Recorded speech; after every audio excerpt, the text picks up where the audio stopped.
శుక్లాంబరధరం విష్ణుం శశివర్ణం చతుర్భుజం ప్రసన్నవదనం ధ్యాయేత్ సర్వవిఘ్నోపశాంతయే అని స్వామివారికి నమస్కారం చేసుకుని మనము మన బ్రహ్మసూత్రాల్లో 19వ సూత్రము చూసుకుంటూ ఉన్నాము.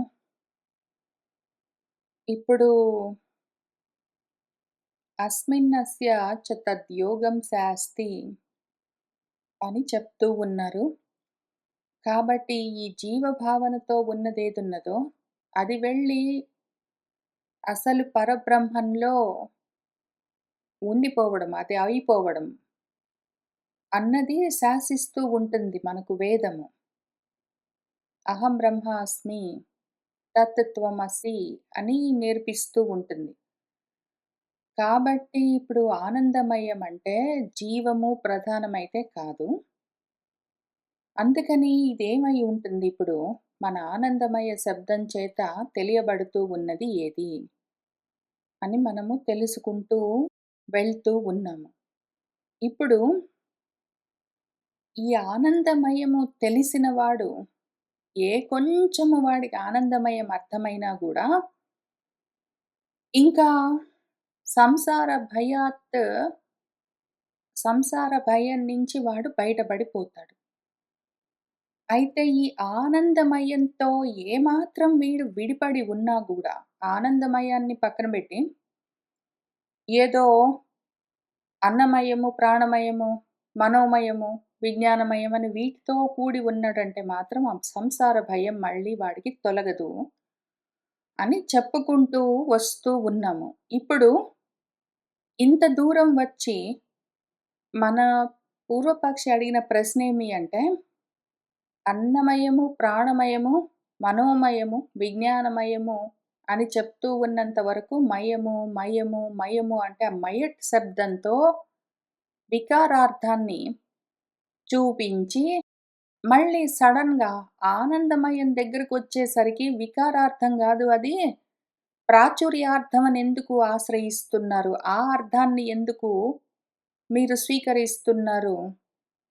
ఒకవేళ అట్లా చేస్తే 2 ఏదో ఒకటి ఉండాలి. ఇప్పుడు మీరు అన్నమయము, ప్రాణమయము, మనోమయము, విజ్ఞానమయం, ఆనందమయం ఎక్కడైనా సరే, ఎక్కడ మయమని చెప్పినా సరే దాన్ని వికారార్థంలో తీసుకోండి.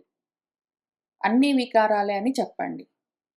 లేదా అన్నమయ, ప్రాణమయ, మనోమయ, విజ్ఞానమయ, ఆనందమయాలన్నీ ప్రతి చోట మయట్ అంటే ప్రాచుర్యార్థంనైనా తీసుకోండి. అయితే అన్ని మయాలు ప్రాచుర్యార్థం తీసుకోండి. లేదా అన్ని మయాలు వికారార్థం తీసుకోండి.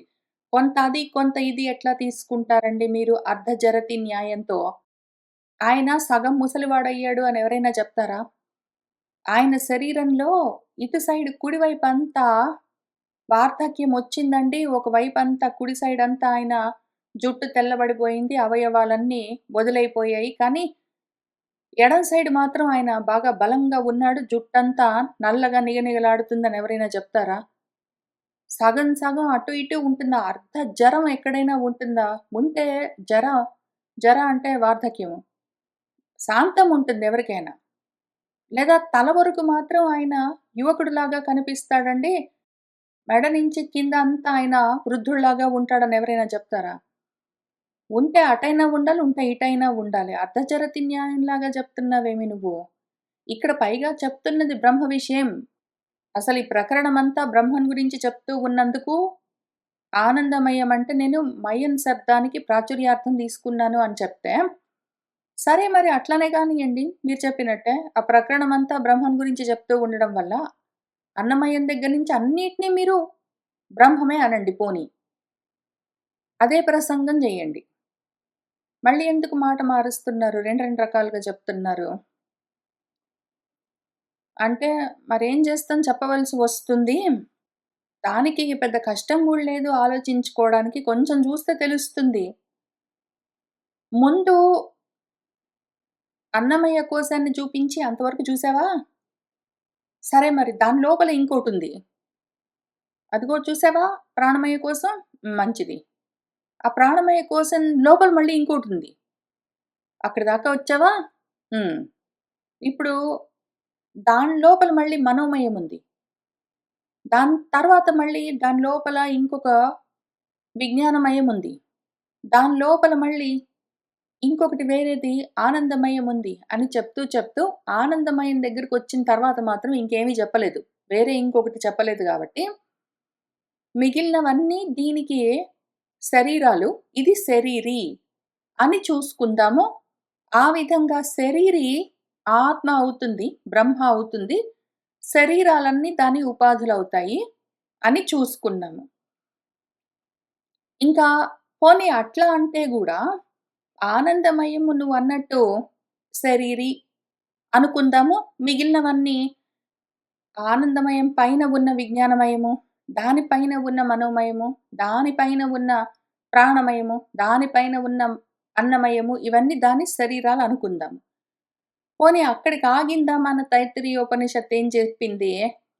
అంతవరకు చెప్పి, ఈ విజ్ఞానమయ కోశం గూడా దాటిన తర్వాత, ఇదిగో ఈ విజ్ఞానమయానికి లోపల మళ్ళీ ఇంకొకటున్నది దాని పేరు ఆనందమయము. ఈ ఆనందమయానికి మళ్ళీ ఏం జరిగిందంటే, ప్రియము శిరస్సు, మోదము దక్షిణ భాగము, ప్రమోదము ఉత్తర భాగము, ఆనందమాత్మ, బ్రహ్మపుచ్చము అని రకరకాలుగా అవయవాలు చెప్తూ వచ్చింది గదా! అవయవాలతోటి ఉన్నప్పుడు మరి అది బ్రహ్మ ఎట్లా అవుతుంది? మళ్ళీ దీనికి గూడా జవాబు చెప్పవలసి ఉంటుంది అంటే, ఏం పర్వాలేదసలు మంత్రవర్ణంలోనే బ్రహ్మ గురించి చెప్తూ ఉన్నారు గాబట్టి అని చూసుకోవచ్చు అంటే, ఇంకొక ప్రశ్న ఉన్నదిప్పుడు. బ్రహ్మపుచ్చం ప్రతిష్ఠ అని చెప్తున్నది. బ్రహ్మపుచ్చం ప్రతిష్ఠ అని చెప్పినప్పుడు, అన్నమయాదయః ఆనందమయపర్యంతాః పంచకోశాః కల్ప్యంతే. ఒకదానికొకటి, ఒకదానికొకటి చెప్పుకుంటూ దీన్ని మనకర్థమయ్యేలాగా చెప్పడం కోసమే ఆ మంత్రవర్ణమంతా 5 కోశాలు కల్పించి చెప్పింది గదా! కాబట్టి ఆ రకంగా అయితే అన్నీ ఇట్లా లేతే అన్నీ అట్లా చెప్పుకోవచ్చు. లేదా అన్నమయం దగ్గర నుంచి విజ్ఞానమయం వరకు మాత్రము శరీరాలు దేనికి అంటే ఆ శరీరి ఆనందమయం ఉన్నది అని చూసుకోవచ్చు. అంటే సరే నువ్వు బానే దొరికావు సిద్ధాంతి. బ్రహ్మపుచ్చం ప్రతిష్ఠ అని చెప్పింది కదా! బ్రహ్మం దగ్గరికొచ్చి ఆగింది అంటివే ఇక్కడ నువ్వు. కాబట్టి మన వేదము ఈ అనువాకం ఎక్కడ ఆపింది?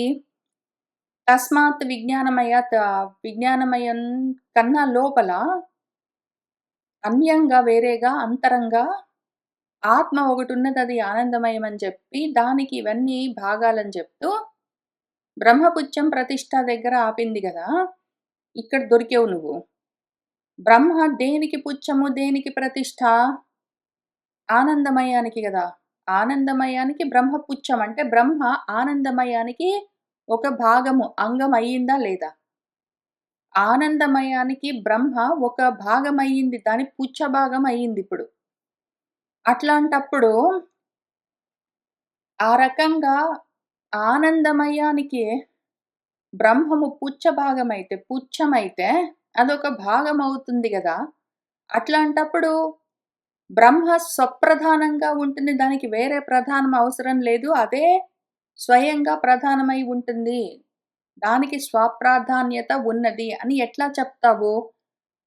అంటే అది ప్రకృతం అని చెప్పాను గదా! ప్రస్తావింపబడుతున్న వస్తువు అదే గాబట్టి అందుకని అది ప్రధానం మరి. ఏ వస్తువు గురించి చెప్తే అది ప్రధానం గదా! ఈ ప్రకరణంలో చెప్తూ ఉన్నది బ్రహ్మ గురించి కాబట్టి అది ప్రకృతం. కాబట్టి దాని స్వప్రాధాన్యతకి ఏమీ లోటు లేదు అని భ్రూమహ చెప్తూ ఉన్నాం. ఇంతకు ముందు గూడా జెప్పాము. మళ్ళీ అదే చెప్తాము అని మన సిద్ధాంతి అన్నారు.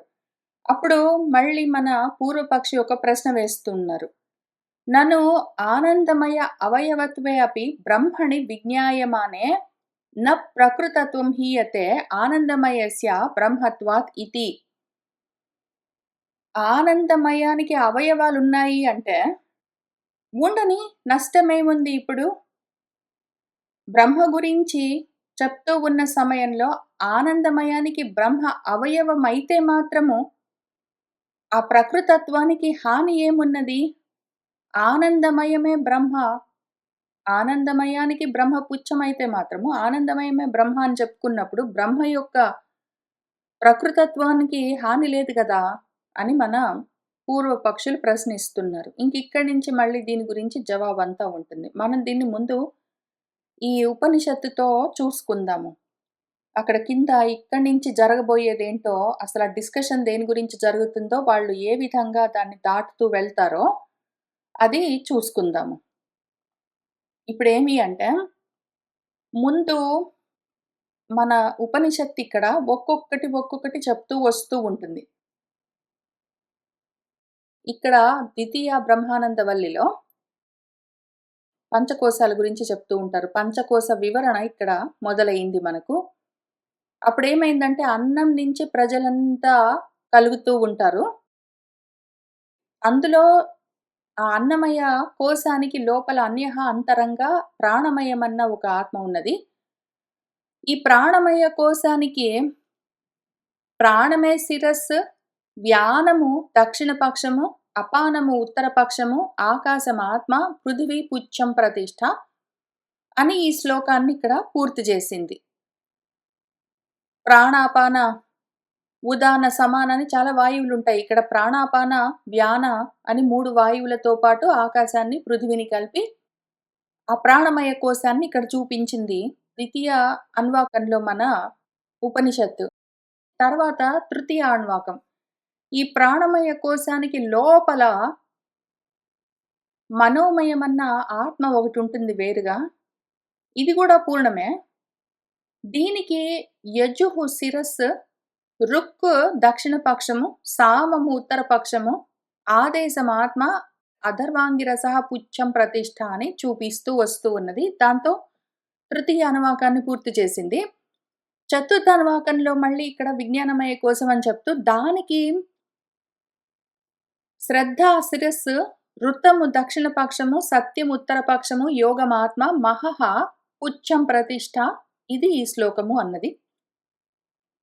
ఆ తర్వాత 5వ అనువాకంలో ఇదిగో ఈ విజ్ఞానమయానికి లోపల ఆనందమయం ఉన్నది. దానికి ప్రియమే శిరస్సు, దానికి మోదము దక్షిణ పక్షం, ప్రమోదం ఉత్తర పక్షం, ఆనందం ఆత్మ, బ్రహ్మపుచ్చం ప్రతిష్ఠ అని ఇవే భాగాలు చూపిస్తూ ఒక్కొక్క కోశాన్ని చెప్తూ వచ్చింది.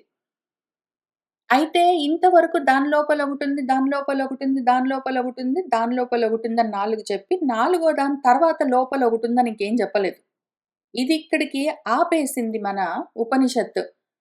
దానికి ప్రియము, మోదము, ప్రమోదము, ఆనందము, దాని తర్వాత బ్రహ్మ అని చెప్పింది. ఇవి దాని అంగాలంటూ బ్రహ్మని పుచ్చంగా ప్రతిష్టగా చూపించి ఇక్కడికి ఆపేసింది. తదపి ఏషః శ్లోకః భవతి అన్నది.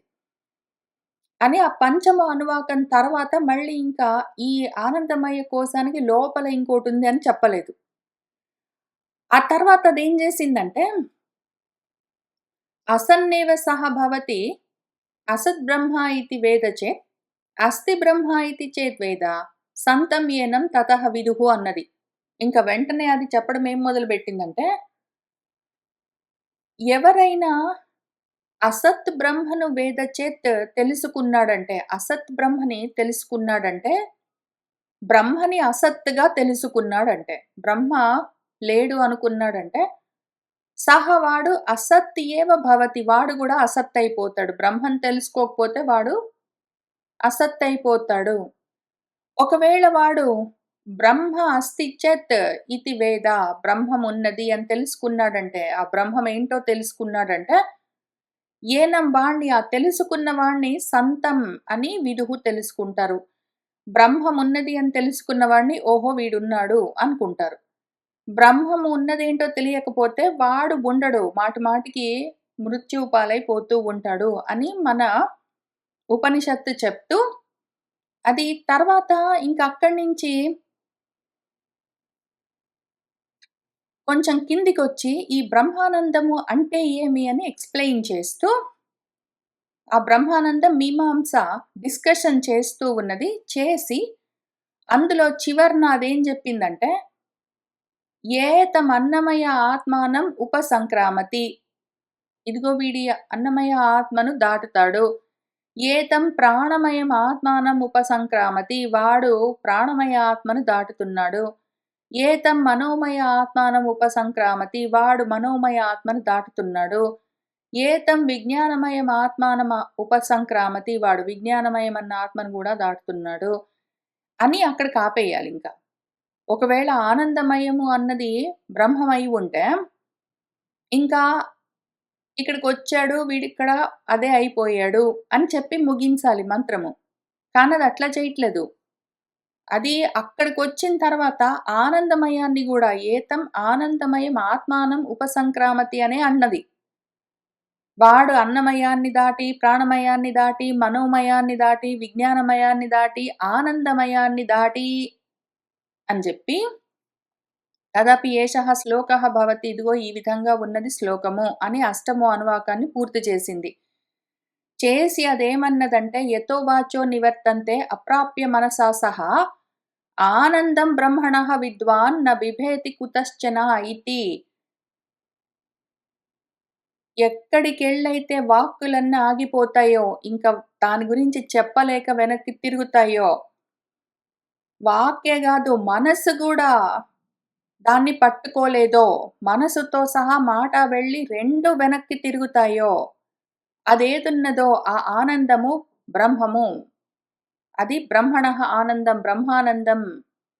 అక్కడికి వెళ్ళిన అది తెలుసుకున్న విద్వాంసుడు కుతశ్చన న బిభేతి, ఇంక దేనికి భయపడడు. ఇంక వాడికి భయం లేదు అంటే మృతం లేదు. వాడు అమృతుడై ఉంటాడు. అమృతత్వం పొందాడని అర్థము.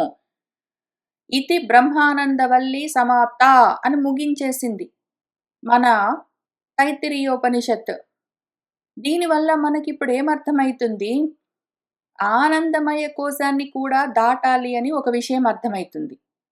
ఆనందమయ కోశాన్ని దాటితే వాడు ఆనందం తెలుసుకుంటాడు. ఇంక వాడక్కడ ఉంటాడు అని చెప్పింది. ఇక్కడేమో ఆనందమయ కోశం చెప్పిన తర్వాత ఇంకేమీ చెప్పినట్టు కనిపించట్లేదు.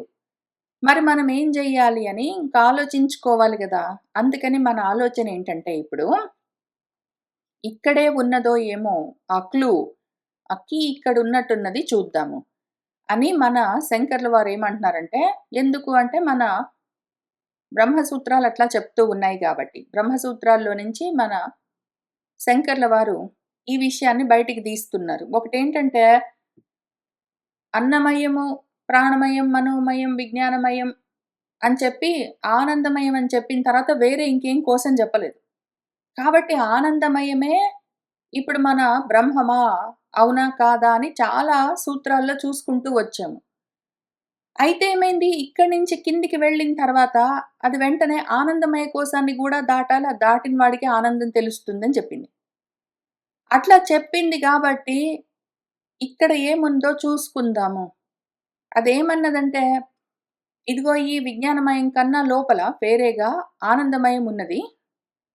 దానికి ప్రియం శిరస్సు, మోదము దక్షిణ పక్షము, ప్రమోదం ఉత్తర పక్షము, ఆనందమాత్మ. బ్రహ్మము దాని పుచ్చం ప్రతిష్ఠ అన్నది. ఇప్పుడు మన కంటెన్షన్ ఏంటంటే, మన క్వెషన్ ఏంటంటే, బ్రహ్మము ఆనందమయానికి భాగమై ఉన్నదా? పైగా పుచ్చ భాగమై ఉన్నదా? ఆనందమయానికి బ్రహ్మం పుచ్చ భాగమైతే ఆనందం పెద్దదై ఉండాలి గదా! దాంట్లో ఒక భాగం బ్రహ్మమై ఉన్నది గదా! అని క్వెషనొస్తుంది. అయితే దానికి అర్థమేమి అంటే, పుచ్చం అన్నది గానది భాగం అనలేదు, ప్రతిష్ఠ అన్నది.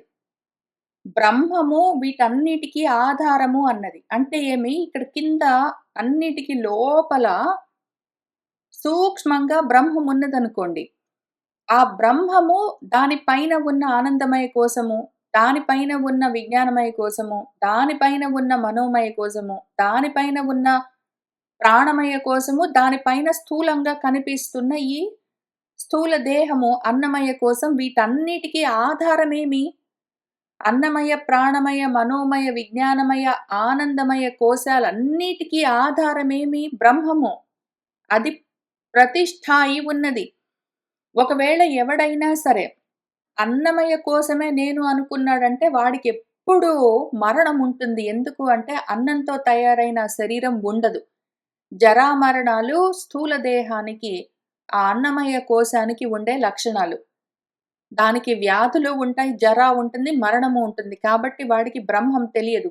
ఎందుకు? మరణించేవాడు అమృతత్వాన్ని ఎట్లా తెలుసుకుంటాడు? తెలుసుకోలేడు.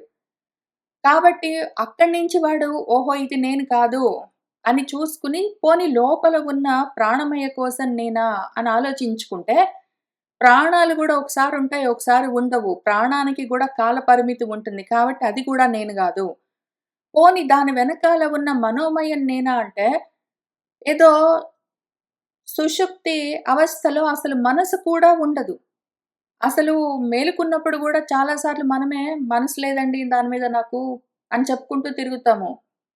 కాబట్టి మనసు ఒకసారి ఉండడం, ఒకసారి ఉండకపోవడం అని జరుగుతూ ఉంటుంది. ప్రతిరోజు నిద్రపోయామంటే మనసు గూడా లయమైపోతుంది. ఉండనివన్నీ అసత్తులు. మనకు సత్ కావాలిప్పుడు. అసత్తుని పట్టుకున్నామంటే మనం గూడా అబద్ధమైపోతామని మన వేదమే ఇక్కడ చెప్పింది. అసత్ బ్రహ్మను పట్టుకున్నామంటే ఇవన్నీ అసత్ బ్రహ్మలు. అన్నమయ్య కోసం, ప్రాణమయ కోసం, మనోమయ కోసం, విజ్ఞానమయం అన్నీ అసత్ కోశాలని చెప్పింది గాబట్టి, అసత్ బ్రహ్మలని జెప్పింది గాబట్టి, అసత్ బ్రహ్మనంటే మారిపోతూ ఉన్న వికారాలతో ఉన్న బ్రహ్మను పట్టుకున్నావంటే నువ్వు గూడా అసత్ అయిపోతావని జెప్పిందది. ఎందుకు అంటే నువ్వు గూడా మారిపోతావు. అదే నేను అనుకున్నావంటే అది ఉండదు గాబట్టి నువ్వు గూడా ఉండకుండా పోతావు.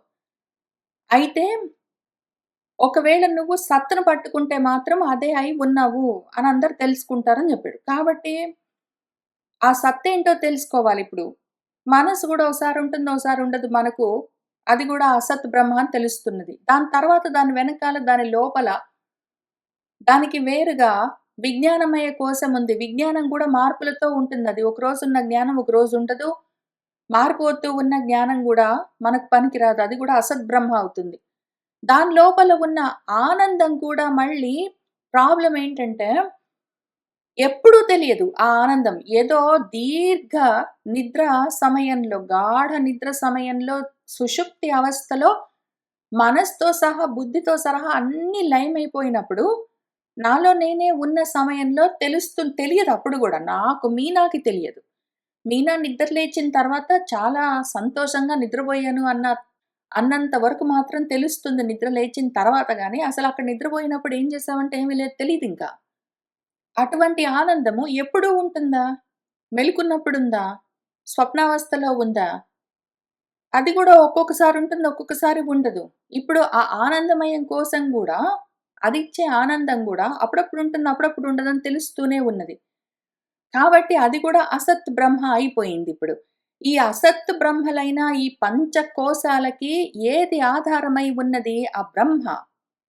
బ్రహ్మము ఆధారమై ఉన్నది. ఆ ఆనందమయ కోశాన్ని కూడా దాటి దాని వెనక్కి వెళ్లి చూసామంటే, అక్కడ ఏ బ్రహ్మము తెలుస్తుందో అది బ్రహ్మము. దాన్ని ఎవడు తెలుసుకుంటాడో వాడు అదై ఉంటాడు అని మన వేదమే చెప్పిందిక్కడ. అందుకనే అది జాగ్రత్త కోసము వీడిక్కడ పట్టుకున్నాడో లేదో బ్రహ్మపుచ్చం అంటే, ఈ ఆనందమయ కోశానికి అదేదో భాగం ఒక పుచ్చ భాగం అని అనుకుంటాడో ఏమో వీడని కొంచెం ట్రై చేసి చూసి ఇక్కడ కొంత దూరము, ఆ తర్వాత అది ఎందుకైనా మంచిది అని బ్రహ్మానందం గురించి మీమాంస చేస్తూ, ఇక్కడి దాకొచ్చాక అది గూడా దాటాలి. ఆనందమయ కోశాన్ని కూడా దాటాలి. వాడు దాటుతున్నాడో, అక్కడికి వెళ్ళామంటే అసలు మాటలు గూడా ఉండవు. ఎందుకింత దాకా చెప్పి అక్కడ తర్వాత ఇంకేమి చెప్పలేదు అని వేదమే చెప్తున్నది. ఇంతవరకు నేను జెప్పి, ఇంతవరకు జెప్పా నేను. ఆనందమయ కోశం వరకు గూడా జెప్పి, తర్వాత బ్రహ్మపుచ్చం అన్నాను. ఇంక తర్వాత నేనెందుకు చెప్పలేదు అంటే, నేను చెప్పలేను. వేదం అంటే వాక్కులనర్థము. వాక్కులు వెళ్ళలేవక్కడికి. వేదము అంటే వాక్కులు. వాక్కులు వెళ్ళలేవు. అక్కడి నుంచి వెనక్కి తిరగాలి. మరి నేను గూడా వెనక్కి తిరగాల్సొస్తుంది. నాకు గూడా తెలీదు. నేనక్కడికి వెళ్ళానంటే నేను అదై ఉంటాను. ఇంక తర్వాత నేనేం మాట్లాడను. నేను ఇవతల ఉన్నప్పుడే వేదంగా, నేను వాక్కుగా ఉన్నప్పుడే చెప్పాలి గాబట్టి ఇంతవరకు చెప్పాను. ఇంక దీన్ని దాటి నువ్వు వెళ్ళావంటే అదే అయి ఉంటావు. ఇంక దాని తర్వాత నీకు నేను చెప్పవలసిన పని లేదు. ఒకటి వాక్కుగా ఉన్నంత వరకు నేను చెప్పలేను. ఇంతవరకే చెప్పగలను. ఆనందమయ కోశం వెనకాల ఆనందమయ కోశానికి కూడా ఆధారమై ఉన్నది. అన్నింటికి ఆధారమై ఉన్నదిక్కడ. ఇక్కడ ఉన్నదనుకో, ఇక్కడ ఈ 5 అన్న నంబర్ దగ్గర ఉన్నది బ్రహ్మం అనుకో. ఈ బ్రహ్మం పుచ్చభాగం పృష్ఠమై ఉంది. ఈ పృష్ఠము దాని పైనున్న ఆనందమయానికి, దాని పైనున్న విజ్ఞానమయానికి, దాని పైనున్న మనోమయానికి, దాని పైనున్న ప్రాణమయానికి, దాని పైన ఉన్న అన్నమయానికి అన్నిటికి ఆధారమై ఉన్నది. మొత్తానికి ఇది ఆధారమై ఉన్నది. ఇది ఒక్కటున్నది.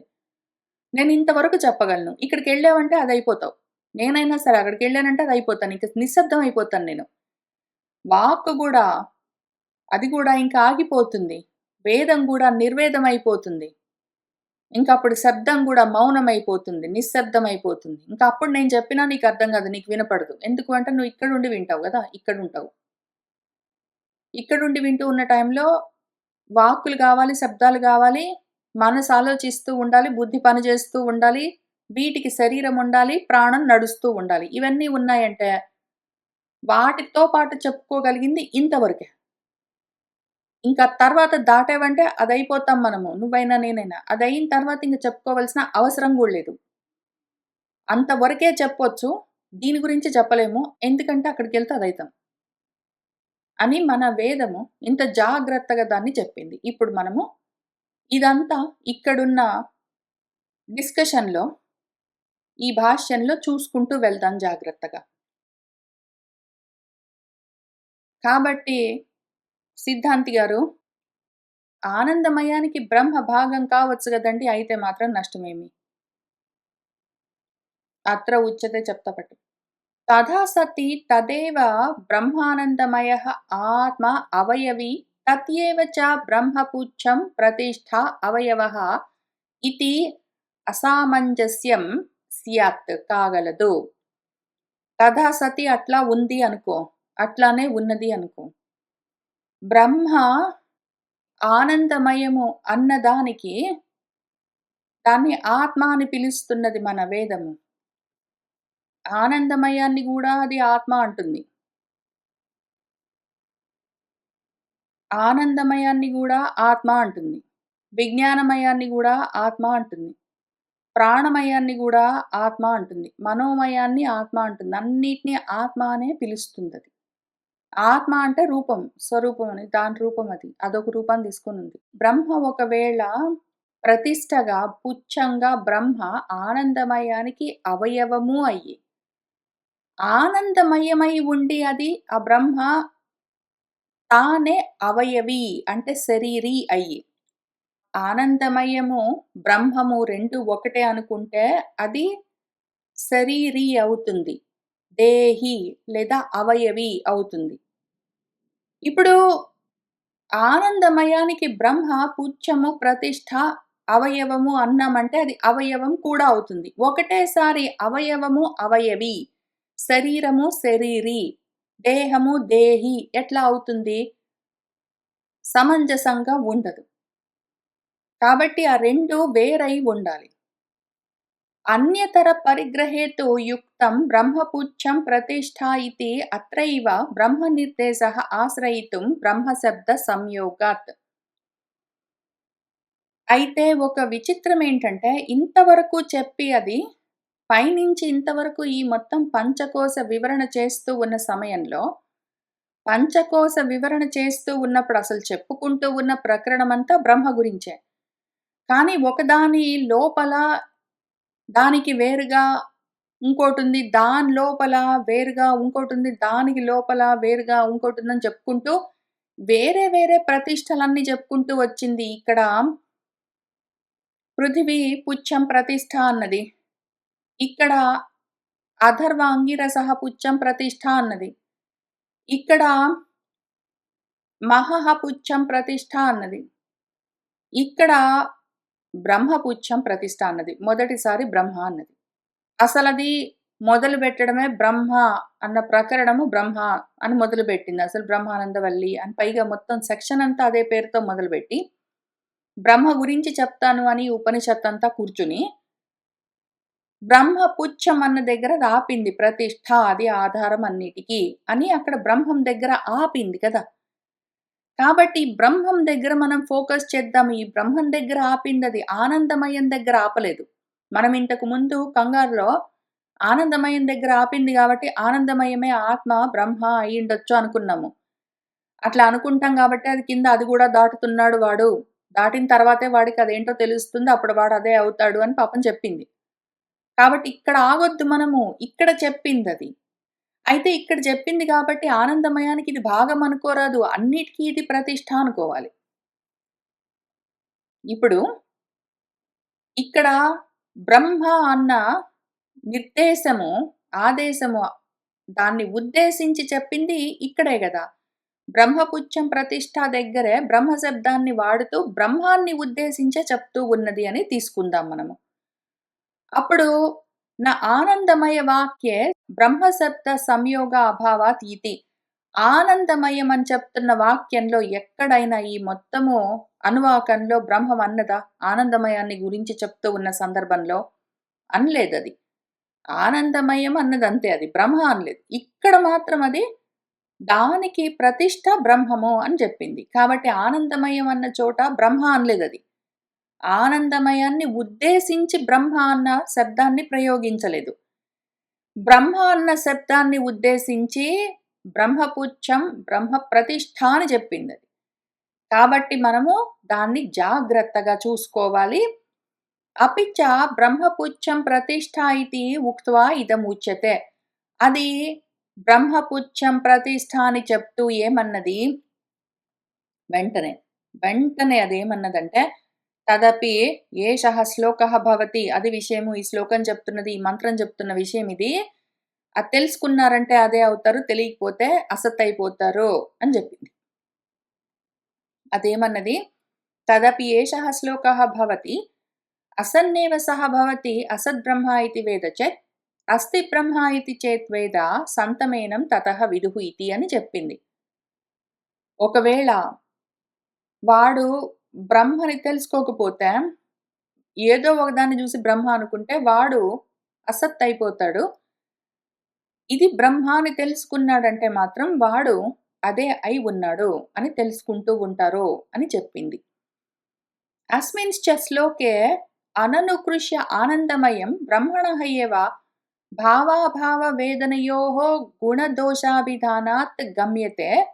బ్రహ్మపుచ్చం ప్రతిష్ఠ ఇత్యత్ర బ్రహ్మణః ఏవ స్వప్రధానత్వం ఇతి. అస్మిన్ శ్లోకే, ఈ శ్లోకంలో, ఈ చెప్తున్న మంత్రభాగంలో మన ఉపనిషత్ ఆనందమయాన్ని అననుకృష్య, ఆనందమయాన్ని పట్టుకోకుండా దాన్ని వదిలిపెట్టి దాన్ని తీసుకుని రాలేదు ఇక్కడికి. ఎక్కడ, ఏ మంత్రంలో?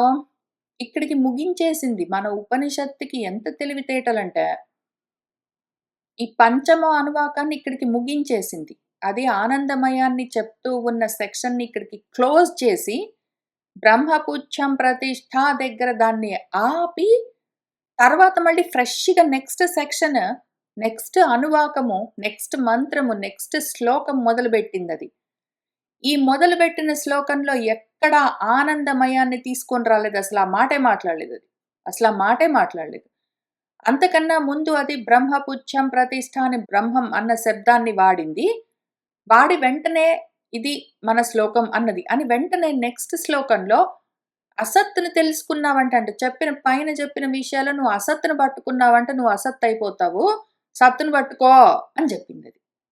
ఈ చెప్తూ ఉన్న సమయంలో ఆనందమయము, ఆనందమయః బ్రహ్మ అని చెప్పలేదది. ఆనందమయం బ్రహ్మ అని ఎక్కడ చెప్పింది? చెప్పలేదు.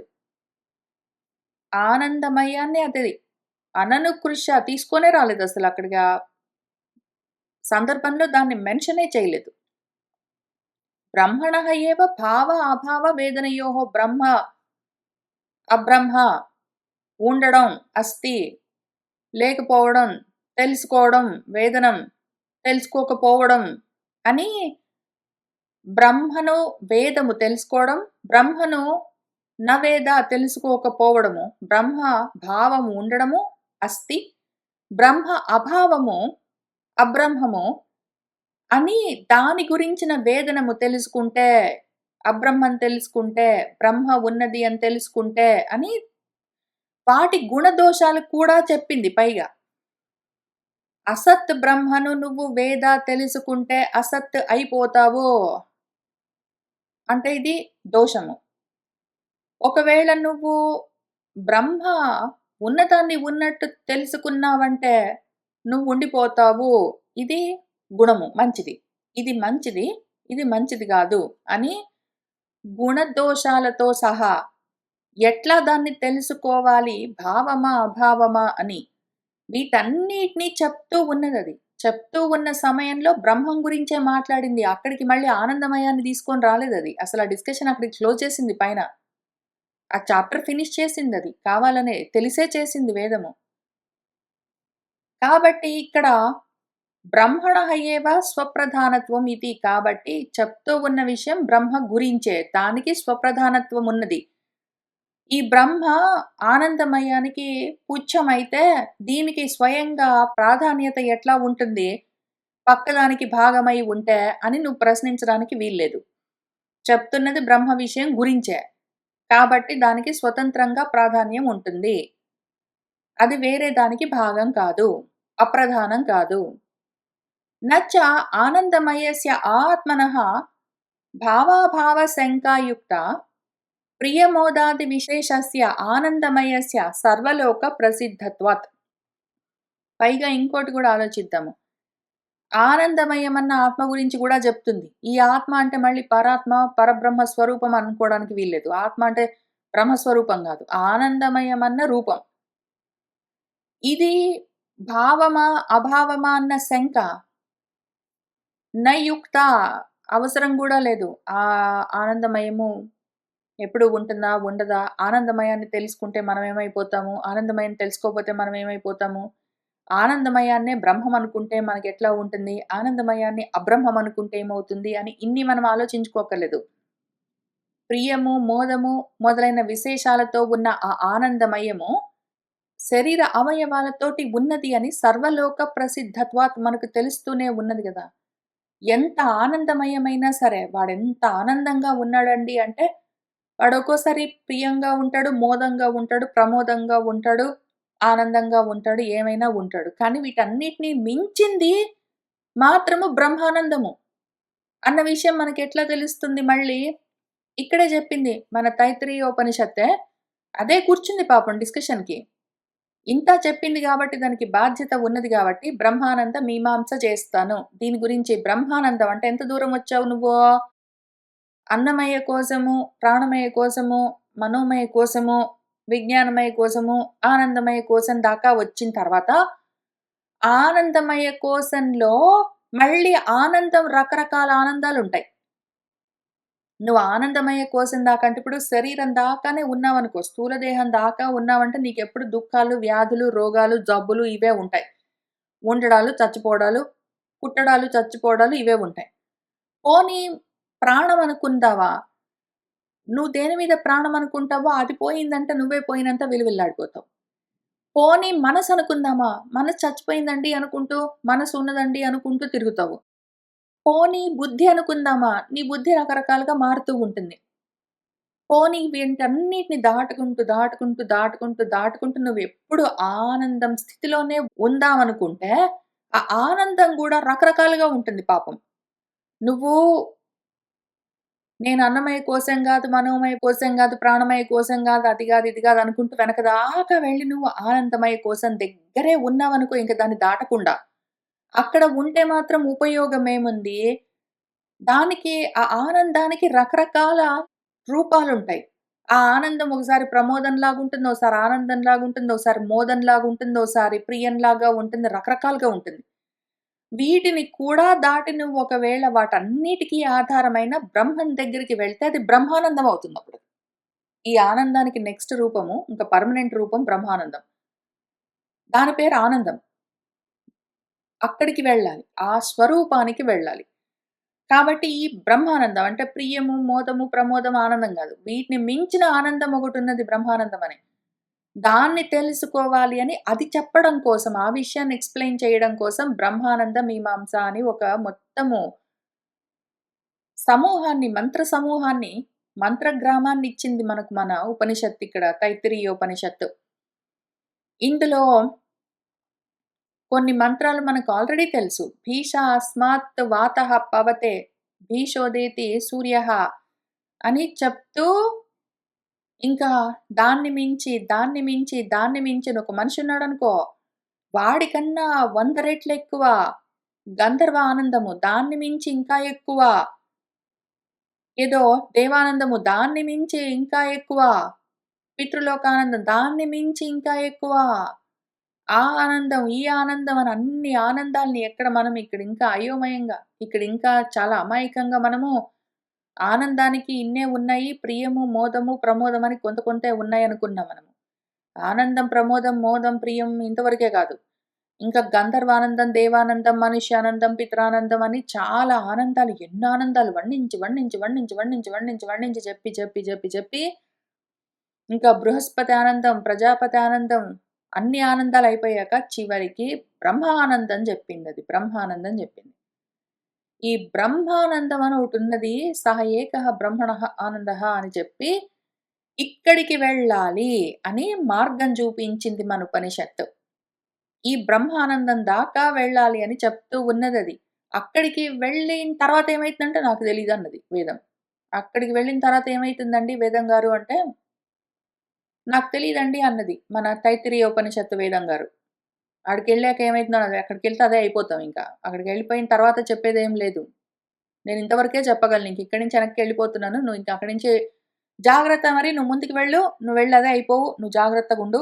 ఇంక అది విషయం. నేను ఇక్కడి నుంచి వెళ్తున్నా మరి మా ఇంటికి అని చెప్పిందది. నా వల్ల కాదు. నేను అంతకన్నా ఎక్కువ చెప్పలేనన్నది పాపం. అక్కడి దాకా తీసుకొచ్చి బ్రహ్మానంద వల్లిని సమాప్తి చేసింది మన ఉపనిషత్తు. కాబట్టి ఇప్పుడు ఆనందమయము అన్న ఆత్మ ఆ శరీరం ఏమున్నదో అది ఉన్నదా? లేదా? దానికి ఎన్ని అవయవాలు? అని మనకు తెలుస్తూనే ఉంటుంది. రకరకాల రూపాలతో ఉంటుంది మనకు తెలిసిన ఆనందం. దాని వెనకాల ఉన్న బ్రహ్మానందం గావాలి అని మన సిద్ధాంతి చెప్తే, మన పూర్వపక్షికి ఇంకొక అనుమానం కలిగిద్ది. కథం పునః స్వప్రధానం సద్బ్రహ్మ ఆనందమయస్య పుచ్చత్వేన నిర్దిశ్యతే బ్రహ్మపుచ్చం ప్రతిష్ఠ అయితే అంతా బానే ఉంది సిద్ధాంతి గారు. మరెందుకైతే మన తైత్తిరీయం వేదము బ్రహ్మపుచ్చం ప్రతిష్ఠ అని ఆనందమయానికి బ్రహ్మ పుచ్చము అని నిర్దేశించింది. అది స్వప్రధానమైతే మన బ్రహ్మ స్వప్రధానమై ఉంటే ఆనందానికి అది పుచ్చం ఎందుకు గావాలండి మళ్ళీ? ఎందుకని చెప్పిందట్లా అని ప్రశ్నిస్తే, నయేషః దోషః అందులో దోషమేముంది? దోషమేమీ లేదు. పుచ్చత్వత్ పుచ్చం. పుచ్చం అంటే ఏమనింది అది? తోక అన్నదా? పృష్ఠభాగం అన్నదా? పుచ్చం అన్నదది. పుచ్చం అంటే ప్రతిష్ఠ అని కూడా చెప్పింది. ప్రతిష్ఠ అంటే ఆధారం అని చెప్పిందది. పుచ్చం అంటే తోక, ఆనందమయానికి అదొక భాగం, అంగం అని చెప్పలేదు. పుచ్చం అని చెప్పి ప్రతిష్ఠ అని అదే క్లారిఫై చేసింది. అంటే పరాయణం, ఆధారం, ఆశ్రయస్థానం, ఏకనీడం అని చెప్పిందది. దేనికి? ఆనందమయానికి ఒక్కదానికే గాదు. ఆనందమయానికి కూడా బ్రహ్మమే ఆధారమైతే, ఏకనీడ ఒకే ఒక ఆశ్రయమైతే, పరాయణము అదే స్థానమైతే, అదే ప్రతిష్ఠ అయితే, దాని పైన ఉన్న మిగిలిన వాటన్నిటికి కాకుండా పోతుందా? ఇప్పుడు అన్నమయ కోశానికి ప్రాణమయ కోశం ఆధారము. ప్రాణం లేకపోతే అన్నమయ కోశం స్థూల శరీరం ఉండదు, పోతుంది. కాబట్టి అన్నమయ కోశమైన స్థూల శరీరానికి ప్రాణమయ కోశం ఆధారమై ఉన్నది. ప్రాణం లేకపోతే అదుండదు. ఇప్పుడు ప్రాణమయ కోశానికి వెనకాల మనోమయ కోశం ఉండాలి. మనసు లేకపోతే జన్మ ఎవరు తీసుకోరు. అందుకని ప్రాణం గూడా ఉండదింకప్పుడు. మనసు లేకపోతే మనసు చచ్చిపోతే మనుషులు ప్రాణాలు గూడా తీసేసుకుంటారు. ఉండరు. మనసు లేకపోతే ప్రాణం ఉండదు. ప్రాణం లేకపోతే శరీరం ఉండదు. స్థూల దేహం. ఈ మనసుతో పాటు దాని వెనకాలున్న జ్ఞానం ఉండాలసలు. ఎంతో కొంత జ్ఞానం లేకపోతే అది ఈ రకంగా కనిపించదు. ప్రకాశించదు. అయితే ఆనందం అన్నది లేకపోతే మాత్రము అసలు రూపం ఎవరు తీసుకోరు.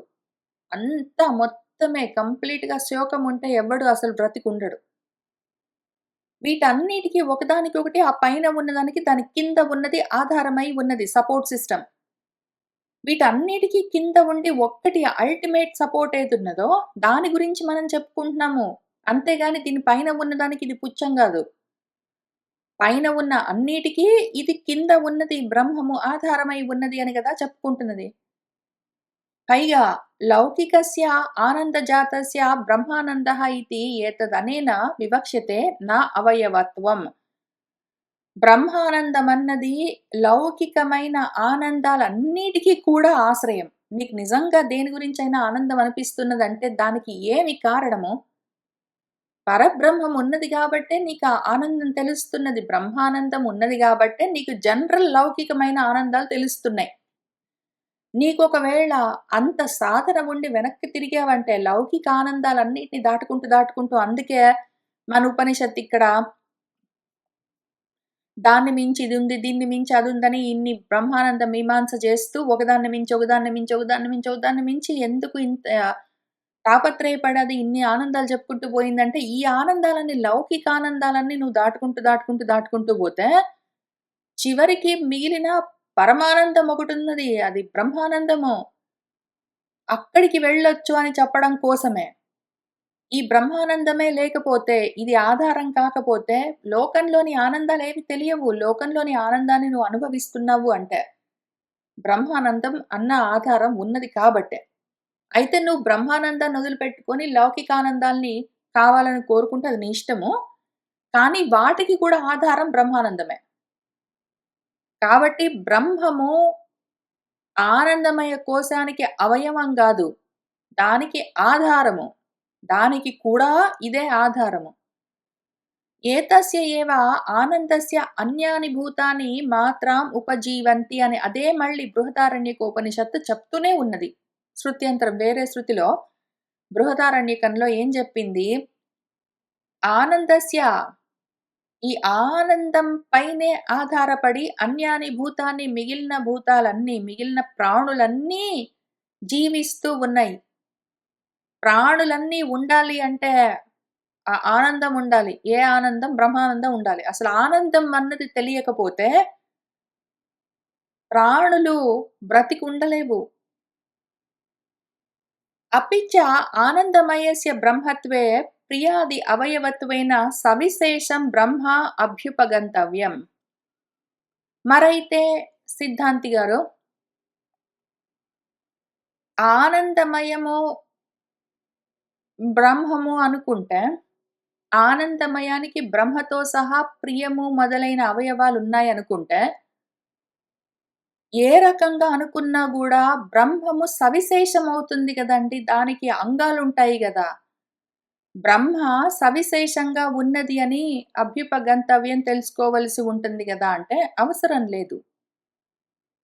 నిర్విశేషం తు బ్రహ్మ వాక్యశేషే శ్రూయతే ఇంకా ఆ తర్వాత ఇంకేమీ జెప్పలేదు గాబట్టి, ఇంతవరకు తీసుకొచ్చి బ్రహ్మ పుచ్చం అన్నది ఇంకా అది ఊరుకున్నది. ఇది దీనికి భాగం అనుకోవాల్సిన అవసరం లేదు. అది ప్రతిష్ఠ అని చెప్పింది గాబట్టి, ఇంకా ఇక్కడ దీనికి వేరే భాగాలదేమీ చెప్పలేదు గాబట్టి, ఇది నిర్విశేషమే. సవిశేషం కాదు. పైగా ఇంక దాని గురించి నేను చెప్పను గూడా చెప్పను. అదసలు ఇక్కడి దాకా వచ్చి బ్రహ్మకు భాగాలదేమీ చెప్పలేదు గాబట్టి, అది నిర్విశేషం అని నేను బానే జెప్తున్నాను గానీ, అసలు చెప్పడానికి అవకాశం గూడా లేదు. నా దగ్గర మాటలు లేవు చెప్పడానికి. నేను చెప్పను అన్నదది. ఇన్ని రకరకాలుగా ఎన్నో ఆనందాలన్నిటిని వర్ణించి జెప్పి, ఈ కోశాలన్నిటిని దాటాలి అప్పుడే అది తెలుస్తుందని జెప్పి, ఇంకిక్కడి నుంచి నేను వెనక్కి వెళ్తున్నాను.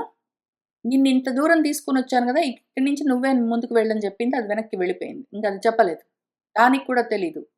తర్వాతేమైతుంది అంటే, అదే అయిపోతుందని జెప్పిందది. కాబట్టి ఇంకా ఆ తర్వాత బ్రహ్మకు చెప్పడానికి ఏమీ లేదు. వేదం ఏమీ చెప్పలేదు గాబట్టి, నిర్విశేషమే అయి ఉన్నది అని తెలుస్తూ ఉన్నది.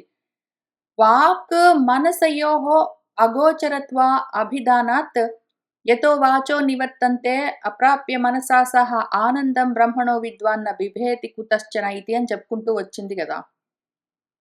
ఎక్కడైతే మనసుతో సహా వాక్కులు కూడా వెనక్కి తిరుగుతాయో, ఆ బ్రహ్మానందం ఒకటున్నది. అది తెలుసుకున్నవాడు ఇంక దేనికి భయపడడు అని చెప్పిందది.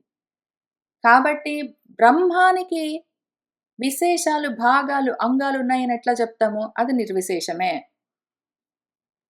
అయితే సరే ఇంకొక అనుమానమున్నది సిద్ధాంతి గారు. अपि च आनन्दप्रचुरः इत्युक्ते दुःखास्तित्वमपि गम्यते प्राचुर्यस्य लोके प्रतियोग्य अल्पत्व अपेक्षत्वात्.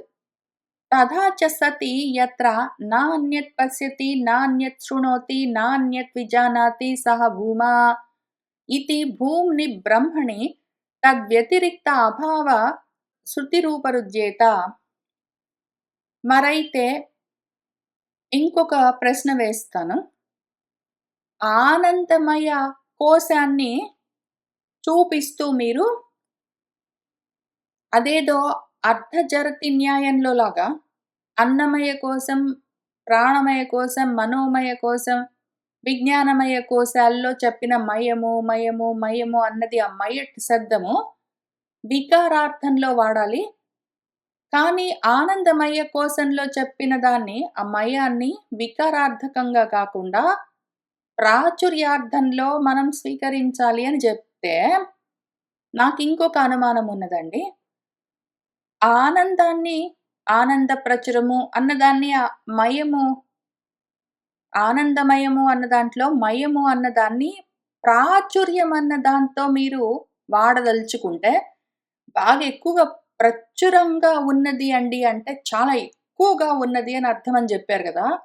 చాలా ఎక్కువగా ఆనందం ఉండిండొచ్చండి. ఆనంద ప్రచురం అయ్యుండొచ్చు. అప్పుడు అల్పంగానైనా దుఃఖం కూడా ఉండాలి గదా! లోకంలో ఎట్లా ఉంటుందంటే, చాలా ఎక్కువగా ఉన్నదండి ఇది అంటే, కొంచెం తక్కువగా వేరేది గూడా ఉండిండొచ్చు అని అర్థం గదా! ఆ రకంగా అల్పత్వ అపేక్ష గూడా ఉంటుంది గదా! మరైతే ఇక్కడ చాందోగ్యోపనిషత్తు ఏం జెప్పింది? వేరేది ఒకటున్నది అన్నావంటే మాత్రం, వేరేది చూసావంటే, వేరేది విన్నావంటే, వేరేది తెలుసుకున్నావంటే, వేరేది ఇంకోటుందని నీకనిపిస్తే మాత్రం, అప్పుడు నువ్వు అల్పమైపోతావు.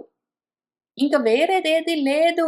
వేరేది ఇంకేది చూడట్లేదు, వినట్లేదు, తెలుసుకోవట్లేదు, తెలుసుకోవడానికి, వినడానికి, చూడ్డానికి రెండోది లేదు అంటేనే కదా సహ భూమా అవుతుంది. అట్లాంటప్పుడు ఆ భూమిని బ్రహ్మని, ఆ బ్రహ్మంలో తద్వ్యతిరిక్త భావ శృతి కలుగుతుంది గదండీ! ఆనందమయము అన్నప్పుడు ఆనందం బాగా ఎక్కువగా ఉన్నది అంటే, దుఃఖం గూడా కొంచెం ఉంది అనాల్సొస్తుంది. అట్లా అంటే వేదం జెప్తున్న మాట పనిజేయదు. కుదరదు గదా! మరి దాని గురించి ఏం జెప్తున్నారు అంటే, ప్రతి శరీరంచ ప్రియాది భేదాత్ ఆనందమయస్యాపి భిన్నత్వం. బ్రహ్మ తు న ప్రతి శరీరం భిద్యతే. సత్యం జ్ఞానమనంతం బ్రహ్మ ఇతి ఆనంచ్యత్ శ్రుతేః. ఏకో దేవః సర్వభూతేషు గూఢః సర్వవ్యాపీ సర్వభూతాంతరాత్మా ఇతి చ శృత్యంతరాత్. ప్రతి శరీరంలో ప్రియము, మోదము, ప్రమోదము, ఆనందము ఇట్లాంటివన్నీ వేర్వేరుగా తెలుస్తూ ఉంటాయి. ప్రతి వాళ్ళకి ఒకే రకంగా ఆనందము, సంతోషము, ప్రీతి, మోదము ఉండవు. ఒకే సమయంలో ఉండవు. ఒకే అంత గూడా ఉండవు.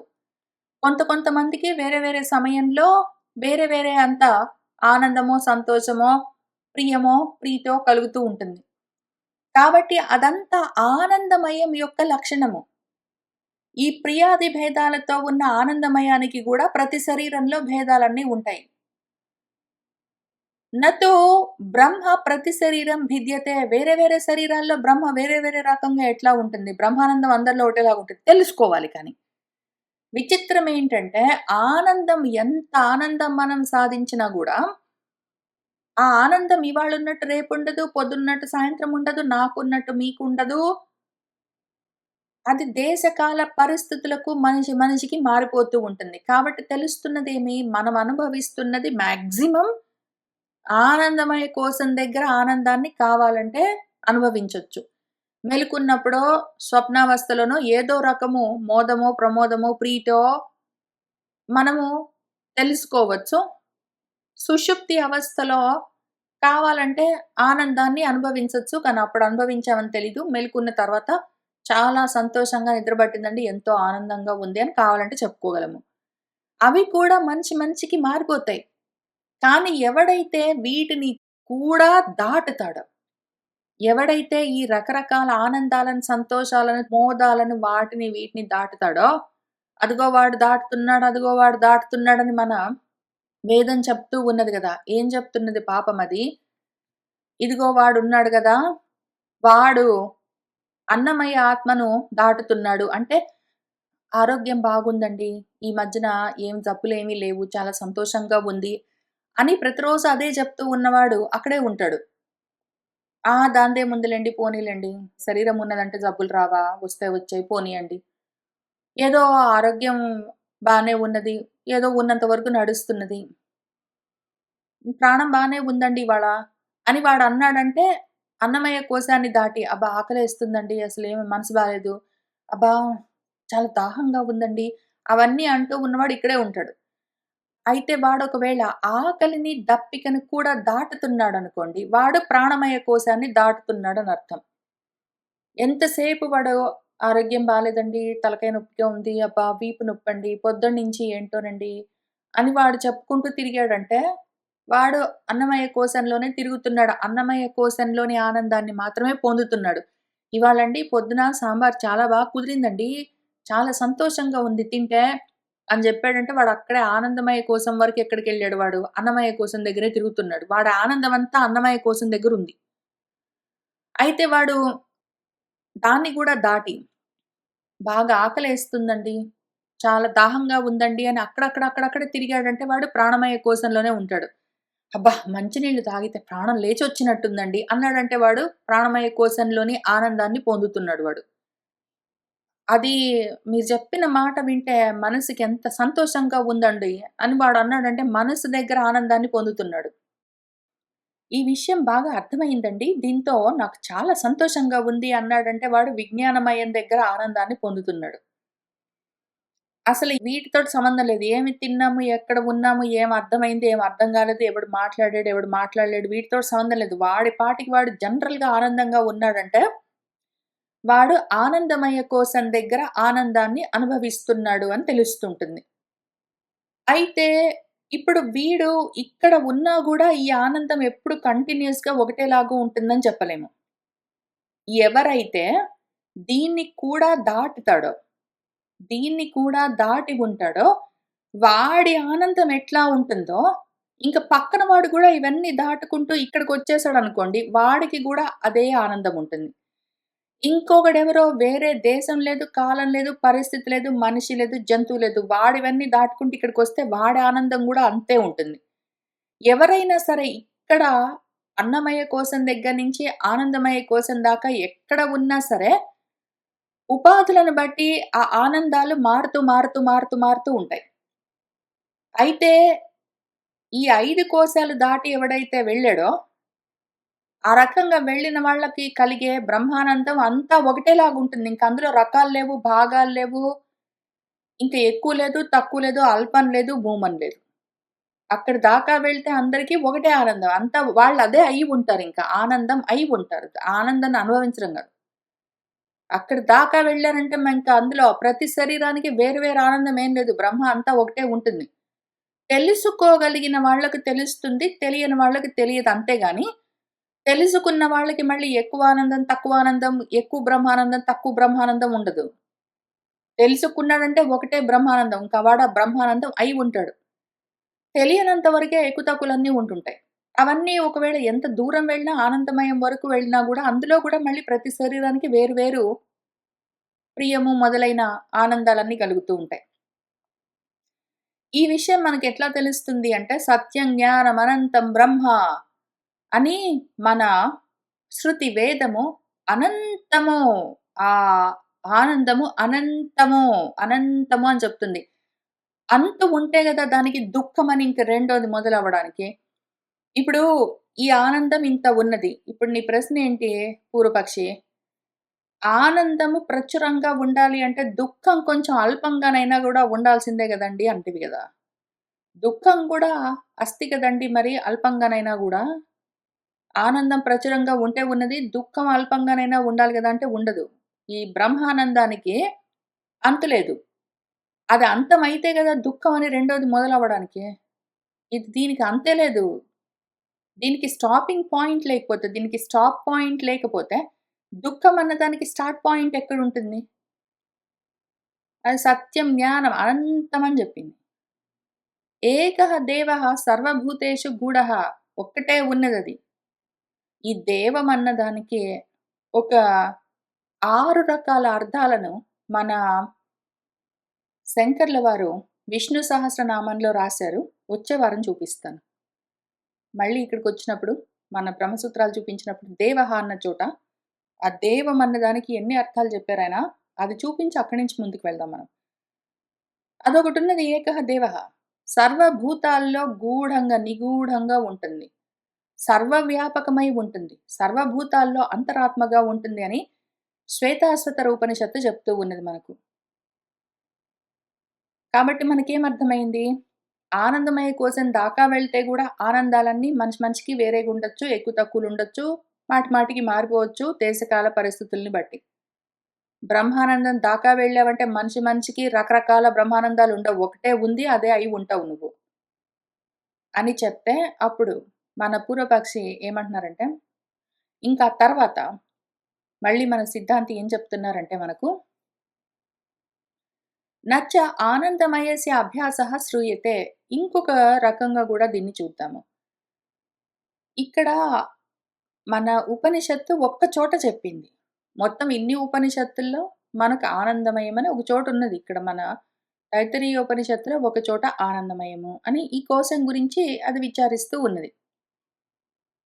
ఒకసారి చెప్పిందది. అభ్యాసంలాగా మాటిమాటికి ఆనందమయము, ఆనందమయము, ఆనందమయము అని అదనలేదు. కానీ ప్రాతిపదికగా మాత్రం మాటిమాటికి ప్రతిసారి ఆనందం, ఆనందం, ఆనందం, ఆనందం అని అన్ని ఉపనిషత్తుల్లో, అన్ని వేదాల్లో అంటూ ఉంటుందది. ప్రాతిపదికార్థమాత్రం ఏవ హి సర్వత్రా అభ్యస్యతే. ప్రాతిపదికగా శబ్దంగా ఆనందం అన్న శబ్దం మాత్రము బ్రహ్మాన్ని నిర్దేశిస్తూ మాటిమాటికి చెప్తూ ఉంటుంది. రసో వై సహ రసం హి ఏవ అయం లబ్ధ్వా ఆనందీ భవతి. కః హి ఏవ అన్యాత్ కః ప్రాణ్యాత్ యద్యేషః ఆకాశః ఆనందః న స్యాత్.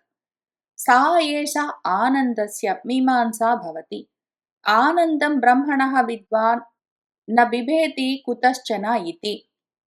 ఆనందః బ్రహ్మ ఇతి వ్యజానాత్ అని అన్ని చోట్ల ఆనందః, ఆనందం, ఆనందస్య, ఆనందః, ఆనంది అని ఆనందం, ఆనందం, ఆనందం, ఆనందం అన్న శబ్దమే వాడుతూ ఉన్నది గాని ఆనందమయం, ఆనందమయం అని మాటిమాటికి అన్ని చోట్ల బ్రహ్మం చెప్తున్న చోటంతా చెప్పట్లేదు గదా! ఒక్క చోట పంచకోశాలను చెప్తూ వీటన్నిటికి ఆధారం మళ్ళీ ఆనందమైన బ్రహ్మము అని చెప్పడానికి ఆనందమయం అన్నది గాని, ప్రతి చోట అభ్యాసంలాగా ఆనందమయం అన్నది అనలేదు. కానీ ఆనందాన్ని మాత్రం అభ్యాసంలాగా సర్వత్రా అభ్యస్యతే అదే పనిగా అంటుంటుంది. ఇది రసము. ఎవరైతే ఈ రసాన్ని తెలుసుకుంటాడో, పొందుతాడో వాడు అదే అయితాడు. అదే ఆనందం అవుతాడు. ఇది కాక ప్రాణాలనుంచేది, ప్రాణాలనిచ్చేది ఇంకేమున్నది? ఈ ఆనందం గురించి ఒక మీమాంస జరుగుతూ ఉన్నది. ఒక డిస్కషన్ నడుస్తూ ఉన్నది. ఆనందం గురించి ఏమనుకుంటున్నారంటే, అని మన ఉపనిషత్తులన్నీ అదే పనిగా చెప్తూ ఉంటాయి. అసలు ఈ ఆనందం గురించి, బ్రహ్మానందం గురించి తెలుసుకున్నవాడు ఇంక దేనికి భయపడ్డు. ఆనందం గురించి, ఆ బ్రహ్మానందం గురించి తెలుసుకోవలసి ఉంది. తెలుసుకున్నాడు. అని ఈ రకంగా మన ఉపనిషత్తులన్నీ చెప్తూ ఉంటాయి. యది చ ఆనందమయ శబ్దస్య బ్రహ్మ విషయత్వం నిశ్చితం భవేత్ తతః ఉత్తరేషు ఆనందమాత్ర ప్రయోగేషు అపి ఆనందమయాభ్యాసః కల్ప్యేత. ఒకవేళ ఆనందమయ శబ్దము బ్రహ్మ విషయంగానే చెప్పవలసి వస్తే, తర్వాత మళ్ళీ ఈ ఆనందమాత్ర శబ్ద ప్రయోగం చేసి ఊరుకోకుండా ప్రతి చోట ఆనందమయము అని చెప్పవలసి ఉండేది గదా! అని ఆ అభ్యాసంగా కల్ప్యత చెప్పుకుంటూ వచ్చేది. ఇక్కడ ఒకసారి ఆనందమయం అన్నది డిఫైన్ చేసిన తర్వాత, ఆనందమయం అని ఒకటి ఆత్మ ఉన్నది అని అది డిఫైన్ చేసిన తర్వాత, అది ఎక్స్‌ప్లెయిన్ చేసిన తర్వాత, ఇంకా తర్వాత అది చాలా మళ్ళీ అసలు బ్రహ్మానంద మీమాంస అని మాట్లాడుతున్నప్పుడు బ్రహ్మానందమయ మీమాంస అని చెప్పొచ్చు కదా! లేకపోతే ఇక్కడ ఎక్కడెక్కడ అది ఆనందం, ఆనందం అన్నదో అక్కడల్లా ఆనందమయం, ఆనందమయం, ఆనందమయం అని వాడొచ్చు కదా!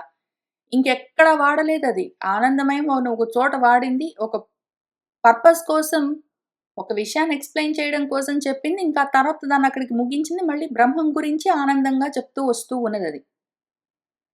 కాబట్టి ఆనందమయమని అభ్యాసంలాగా చెప్పట్లేదు. అభ్యాసంలాగా చెప్పేది ఆనందం అన్న శబ్దమే అయి ఉన్నది. ఈ కారణాలకి ఆనందం అంటే బ్రహ్మ. ఆనందమయం గాదు. నతు ఆనందమయస్య బ్రహ్మత్వమస్తి ప్రియశిరస్త్వాదిభిః హేతుభిః ఇతి అవోచామ. ఆనందమయానికి బ్రహ్మత్వం నాస్తి లేదు. ఎందుకు అంటే దానికి ప్రియమే శిరస్సు, ఏదో మోదమే దక్షిణ పక్షం అని అవన్నీ చెప్తూ రావడం వల్ల ఈ కారణానికి ఆనందమయము బ్రహ్మం కాదని మనం ఇంతకు ముందే చూసుకున్నాం. మేమింతకు ముందే చెప్పాము.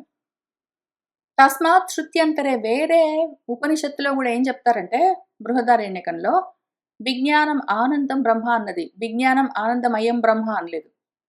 ఇతి ఆనంద ప్రాతిపదికస్య బ్రహ్మణి ప్రయోగ దర్శన యదేషః ఆకాశः ఆనందः న స్యాత్ ఇత్యాది బ్రహ్మ విషయ ప్రయోగः న తు ఆనందమయ అభ్యాసः ఇతి అవగంతవ్యం. ఇక్కడ గూడా ఆనందం అని చెప్పిందది. ఆనందమన్న ప్రాతిపదికనే వాడింది. బ్రహ్మం గురించి చెప్పవలసొచ్చినప్పుడు. అట్లానే యద్యేష ఆకాశः ఆనందः న స్యాత్ ఆకాశం ఆనందం లేకపోతే అని బ్రహ్మ విషయం గురించే ఆనందమని ప్రయోగిస్తూ ఉన్నది. ఆనందమయము అనే అభ్యాసంలాగా మాటి మాటికి అది అనట్లేదు అన్నది అవగంతవ్యం. మనం తెలుసుకోవలసి ఉన్నది. యత్ స్వయం మయట్ అంతస్య ఏవ ఆనంద శబ్దస్య అభ్యాసః ఏతమానందమయ ఆత్మానం ఉపసంక్రామతి ఇతి న తస్య బ్రహ్మ విషయత్వం అస్తి వికారాత్మనాం ఏవ అన్నమయాదీనాం అనాత్మనాం ఉపసంక్రమితవ్యానాం ప్రవాహే పఠితత్వాత్. అదేం చేసింది,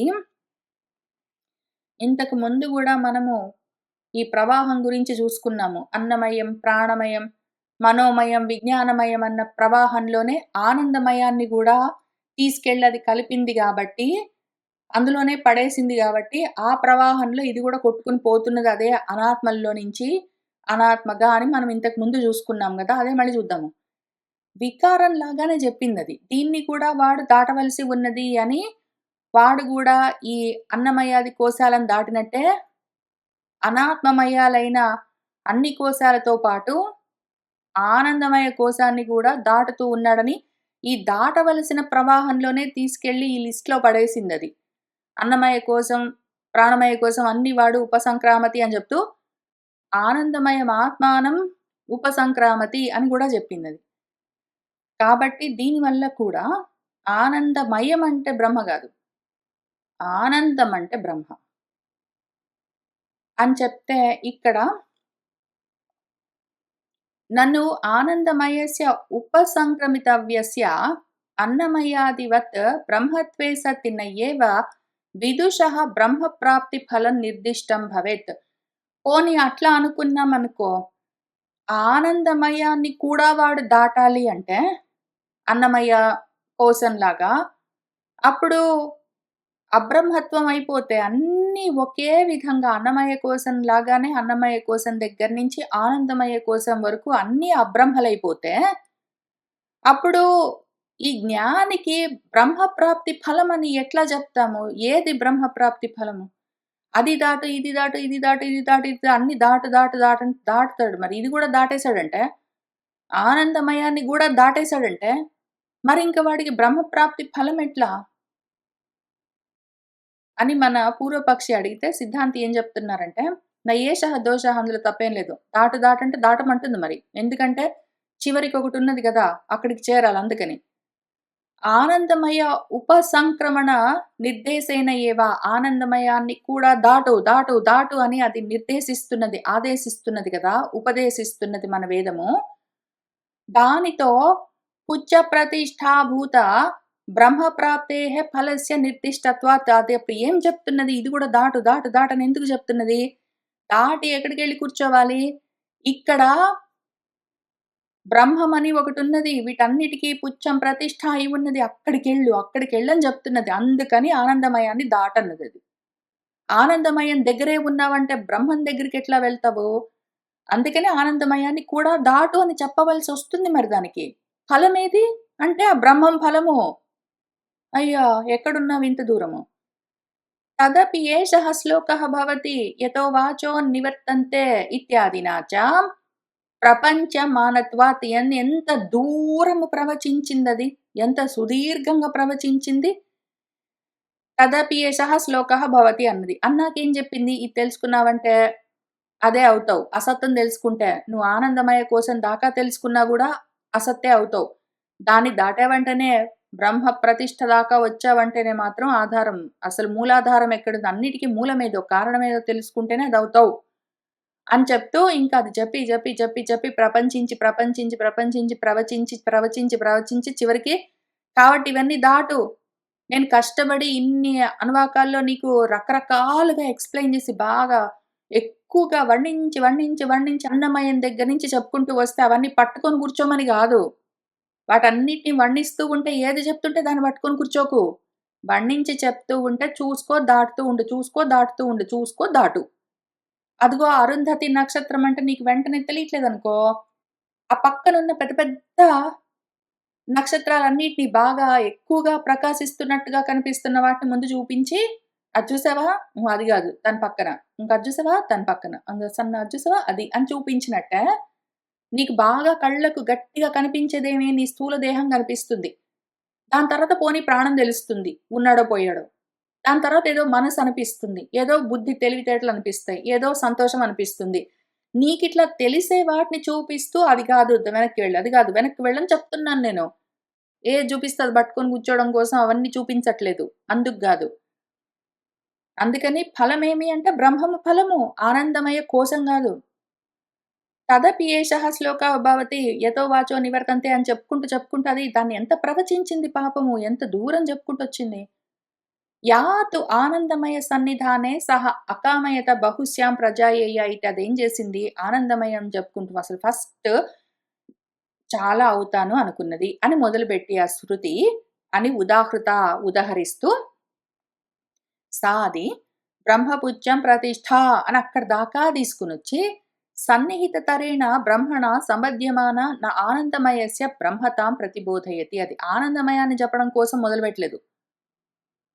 అది ఒకటున్నది. అది నేను చాలా అవుతాననుకున్నది. అది ఏంటి ఇంతకీ బ్రహ్మ అది వీటన్నిటికి ప్రతిష్ఠ, ఆధారము అని చెప్పడం కోసమే. దాన్ని ప్రతిబోధన బాగా అర్థమయ్యేలాగా బ్రహ్మ గురించి చెప్పడం కోసమే ఇంత ప్రయత్నం చేసిందది. ఆనందమయ కోశాన్ని అర్థం చేయించడం కోసం గాదు. తత్ అపేక్షత్వాత్ చ ఉత్తరస్య గ్రంథస్య రసో వై సహ ఇత్యాదేః న ఆనందమయ విషయత. తర్వాత చెప్పిన రసో వై సహ అని చెప్తున్న మంత్రాలన్నీ తైత్రీయోపనిషత్తులో చెప్పినవన్నీ బ్రహ్మ గురించి ఆనందమయం అన్న విషయం గురించి చెప్పడం కోసం గాదు. అయితే మళ్ళా మన పూర్వపక్షి ఏం ప్రశ్నిస్తున్నారంటే, నన్ను సహ అకామయత ఇతి బ్రహ్మణి పుంలింగ నిర్దేశః న ఉపపద్యతే. అంతా బానే ఉంది సిద్ధాంతి గారు. ఇప్పుడు సహ అకామయత అని సహ అన్నది గదండీ పుల్లింగంలో. పుల్లింగంలో సహ అన్నది. బ్రహ్మ అంటే అది నపుంసకలింగం గదండీ మరి. పరబ్రహ్మము నపుంసకలింగము. సహ అని చెప్తున్నది పుల్లింగంలో. మరి బ్రహ్మ గురించి పుల్లింగంలో ఎందుకు చెప్తూ ఉన్నది? అట్లా చెప్తే మరి మనకది కుదరదు గదా! అని మన పూర్వపక్షి ఇంకో ప్రశ్న వేశారు. దీని గురించి ఆ పరబ్రహ్మము పుల్లింగము, స్త్రీలింగము, నపుంసకలింగం అన్నీ అదే. అదసలు 3 లింగాలతో ఉంటుంది. అదసలు నిర్లింగము. దానికి లింగాలేవి లేవు. గుర్తులు, చిహ్నాలేవి లేవు. అదే మళ్ళీ అన్ని లింగాలుగా, అన్ని గుర్తులుగా, అన్ని చిహ్నాలుగా కనిపిస్తుంటుంది. దాన్నట్లా తెలుసుకోవాలి నువ్వు. ఏదో ఒకటి చెప్పాలి. నేను చెప్పలేను అనే చెప్తుంది కదా పాపం వేదము. నేను చెప్పలేకనే ఏదో ఒకటి చెప్తున్నానని చెప్తుంది. గ్రామర్‌కి, వాక్కులకి, మాటలకి లిమిటేషన్స్ ఉంటాయి. హి, షి, ఇట్ అని ఏదో ఒకటి చెప్పాల్సొస్తుంది. స్త్రీలింగమో, పుల్లింగమో, నపుంసకలింగంలో ఏదో ఒకటి చెప్పాల్సి అది మార్చి, మార్చి చెప్తుంది. ఒక్కటే ఖచ్చితంగా అన్ని చోట్ల ప్రతి చోట స్త్రీలింగాన్నో, ప్రతి చోట పుంలింగాన్నో, ప్రతి చోట నపుంసకలింగాన్నో వాడుతది. అందుకని జాగ్రత్తగా అసలు లింగంతోటి సంబంధం లేకుండా ఉన్న పదాలు మన భాషల్లో ఎక్కడ ఉండవు గాబట్టే, అన్ని లింగాలతో చూపిస్తూ ఉంటుందది. ఎందుకైనా మంచిదని మనం కన్‌ఫ్యూజ్ గాకుండా. అయినా కూడా ఇట్లాంటి కన్‌ఫ్యూజన్ తోటి కూడిన క్వెషన్స్ వస్తే మళ్ళీ దాన్ని కూడా మనము క్లారిఫై చేసుకోవాలి. వచ్చే వారము దీని గురించి చూసుకుంటూ ఇంకా కొంచెం ఉన్నది. మనకు ఈ 19వ సూత్రము, దాని యొక్క భాష్యము. ఈ 19వ సూత్రం యొక్క భాష్యం అయిపోతే అసల అధికరణం గూడా పూర్తయిపోతుంది. మనం ఆ మిగిలింది వచ్చే వారం చూసుకుంటూ ఇంక అక్కడి నుంచి ముందుకు వెళ్దాము. ఇవాల్టికి ఇక్కడికి ఆపుదాము. సర్వం శ్రీకృష్ణ పరబ్రహ్మ పాదారవిందార్పణమస్తు.